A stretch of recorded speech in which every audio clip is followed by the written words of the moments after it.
Pas de soleil, pas de soleil, pas de soleil, da-da-da.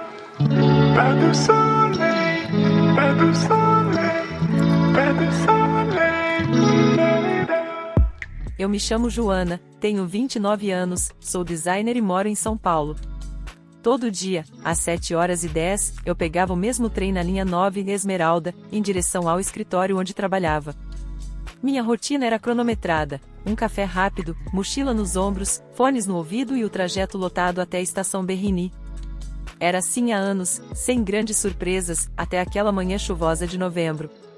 O trem estava atrasado, coisa comum, mas, naquele dia, o atraso parecia interminável. Eu lembro do som abafado dos alto-falantes pedindo paciência aos passageiros e de como a plataforma estava cheia. Foi nesse caos que eu reparei nele pela primeira vez, Henrique. Não era a primeira vez que o via, claro. Ele estava lá, todos os dias, no mesmo horário, sempre com um livro na mão. Mas foi só ali, com a chuva apertando e todo mundo reclamando, que nossos olhares se cruzaram de verdade. Henrique tinha um jeito sereno, quase fora de lugar no meio do empurra-empurra da estação. Ele estava encostado em uma pilastra, com um guarda-chuva preto pendurado no braço e um livro de capa azul que ele folheava distraído. Eu me lembro de pensar como ele parecia alheio à confusão ao redor. Depois de alguns minutos de espera, o alto-falante anunciou mais um atraso, e as pessoas começaram a se mexer, murmurando entre si. Eu, sem querer, acabei ficando ao lado dele. Foi então que ele levantou os olhos do livro, olhou para mim e disse, com um meio sorriso, acho que a gente vai envelhecer aqui esperando, né? Foi a coisa mais boba do mundo, mas o jeito que ele falou me fez rir. E, antes que eu percebesse, estávamos conversando. A conversa começou com as reclamações de praxe, o transporte público em São Paulo, os atrasos, o tempo instável. Nada muito profundo, mas havia algo na maneira como ele falava que me deixava à vontade. Henrique tinha uma voz tranquila, com um tom que fazia até as críticas mais sarcásticas parecerem leves. Ele me contou que era arquiteto e usava o trem todos os dias para chegar a um escritório na Paulista. Eu mencionei meu trabalho como designer, e, antes que eu percebesse, já estávamos trocando impressões sobre a cidade, nossas rotinas e até nossas playlists favoritas. Quando o trem finalmente chegou, parecia que o tempo tinha voado. Entramos juntos e, por coincidência, ou talvez não, acabamos sentados lado a lado.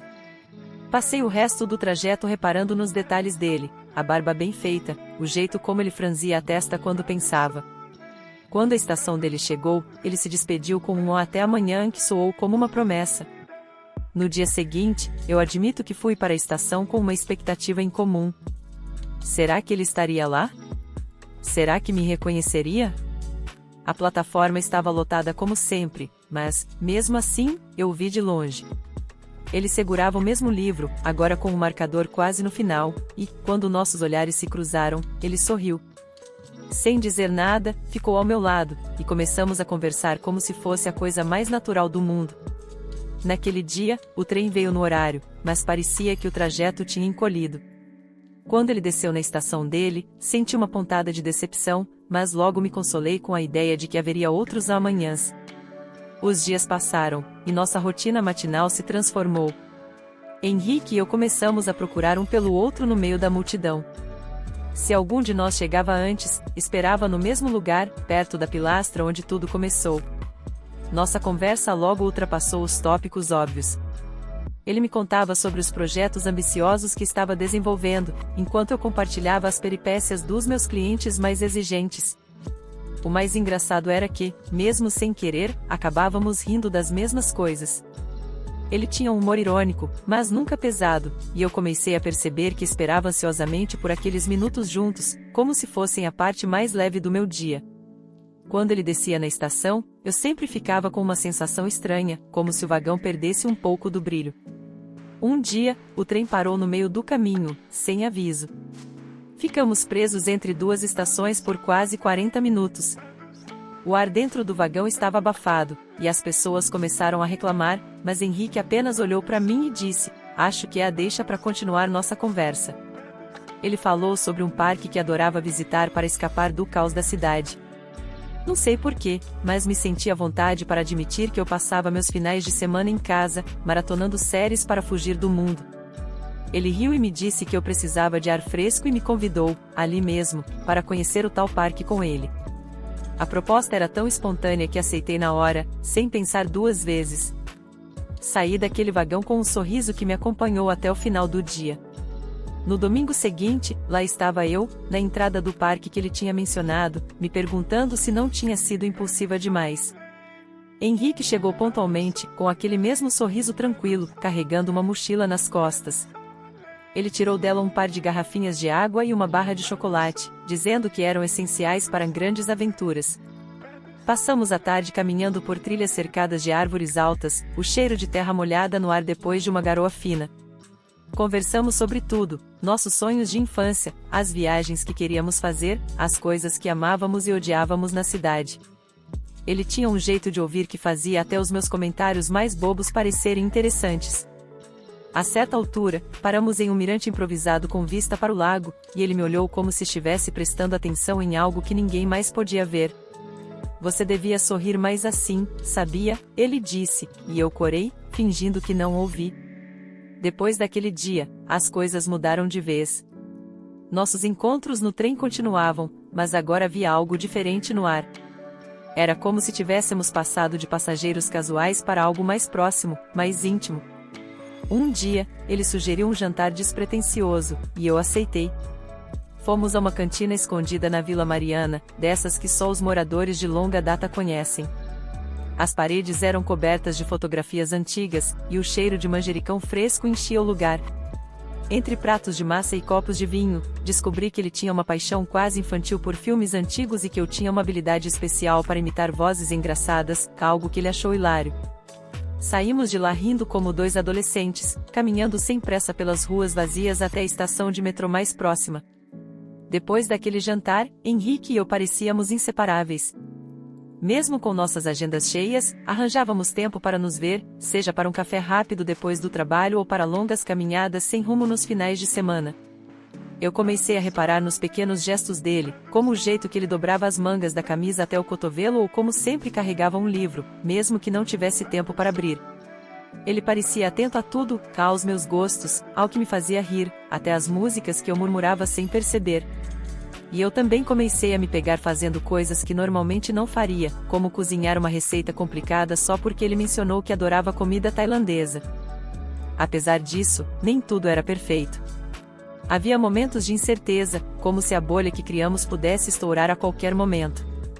Em uma noite especialmente fria, enquanto caminhávamos juntos, ele ficou em silêncio por um tempo que pareceu mais longo do que o normal. Quando perguntei o que estava acontecendo, ele hesitou antes de responder. Henrique confessou que tinha recebido uma proposta de trabalho em outro estado, algo que ele queria há anos, mas que agora parecia mais complicado do que deveria. Eu tentei disfarçar a pontada de decepção que senti, dizendo que ele devia aceitar, mas meu coração já estava apertado com a ideia de perdê-lo. Ele segurou minha mão enquanto dizia que ainda não sabia o que fazer, mas, no fundo, eu já tinha uma sensação de que nossas manhãs no trem estavam contadas. Naquela semana, cada encontro no trem parecia ter um peso diferente. Conversávamos como sempre, mas havia uma tensão silenciosa entre nós, como se nenhum dos dois quisesse tocar no assunto do possível adeus. No domingo, ele me chamou para outro passeio no parque, o mesmo onde nossa amizade, ou algo além disso, começou a tomar forma. Dessa vez, o clima parecia mais melancólico. Caminhamos devagar, sem muita direção, e paramos no mesmo mirante onde havíamos estado antes. Ele olhou para o lago e, depois de um longo silêncio, disse: "Eu não queria que as coisas mudassem." Eu sabia que ele estava falando tanto do trabalho quanto de nós dois, e isso me desarmou. Henrique sempre parecia tão seguro de si, tão inabalável, que vê-lo vulnerável foi quase doloroso. Eu não consegui evitar, as palavras saíram antes que eu pudesse pensar. Por que tem que mudar? Ele me olhou, surpreso, e foi a primeira vez que percebi que talvez ele estivesse tão confuso quanto eu. Ele segurou minha mão com mais força e disse que tinha medo de que a distância apagasse o que tínhamos construído. Eu respondi que não era algo que podíamos prever, mas que talvez valesse a pena tentar. Ficamos ali, lado a lado, por mais tempo do que o necessário, apenas observando o reflexo do céu no lago. No final daquele dia, ele me disse que tinha decidido aceitar a proposta, mas com uma condição: queria que continuássemos nos falando, queria ver até onde aquilo tudo podia nos levar. E, pela primeira vez em semanas, eu senti esperança. Depois que Henrique se mudou, nossas rotinas mudaram completamente. As manhãs no trem deram lugar a mensagens que iam e voltavam o dia inteiro. Ele sempre enviava fotos do novo escritório, da vista do apartamento dele, e até de cafeterias que achava que eu gostaria de visitar. Eu, por outro lado, mandava imagens dos lugares que costumávamos frequentar, como se quisesse manter uma parte dele por perto. No começo, foi difícil. As conversas por mensagem ou por videochamadas nunca tinham o mesmo calor das nossas caminhadas e dos jantares despreocupados. Mas, de alguma forma, isso também nos aproximou. Tínhamos que ser mais intencionais, mais honestos sobre o que sentíamos. E, com o tempo, aprendemos a valorizar ainda mais os pequenos momentos que tínhamos juntos, mesmo que fossem virtuais. Alguns meses depois, Henrique voltou a São Paulo para uma visita. Eu me lembro claramente daquele dia. Ele me pediu para encontrá-lo no parque onde tudo começou, e, quando cheguei, ele estava lá, exatamente no mesmo mirante, segurando um livro de capa azul, o mesmo que lia na primeira vez que conversamos. Queria terminar isso aqui com você, ele disse, segurando a última página marcada. Sentamos lado a lado, e ele leu o final em voz alta. Foi um momento simples, mas carregado de significado, como se fosse uma metáfora para nós dois. Quando ele terminou, colocou o livro de lado, me olhou e disse: "Eu não quero que seja só isso. Quero que a gente escreva mais capítulos juntos." A partir daquele dia, começamos a fazer planos concretos. Ele se organizou para voltar a São Paulo, onde recebeu uma proposta que o trouxe para mais perto de mim. Nossa história deixou de ser sobre pequenos encontros no trem e se tornou algo muito maior, com novos desafios e alegrias. E, sempre que me perguntam como nos conhecemos, eu rio e digo que foi culpa de um trem atrasado e de um homem que insistia em carregar livros no meio do caos da cidade. Porque, no fundo, são esses pequenos momentos que mudam tudo.